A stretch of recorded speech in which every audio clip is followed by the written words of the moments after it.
میگن که خاک و تربته مرده رو زنده میکنه، خنده کنون میره بهه، هر کی برات گریه کنه.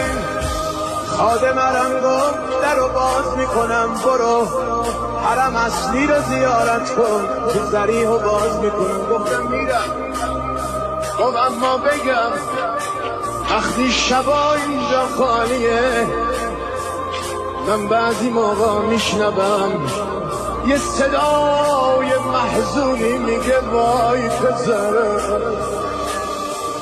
مرا مصیبتای تو فاطمه گریه میکنه، با گریه های فاطمه خدا خون گریه میکنه.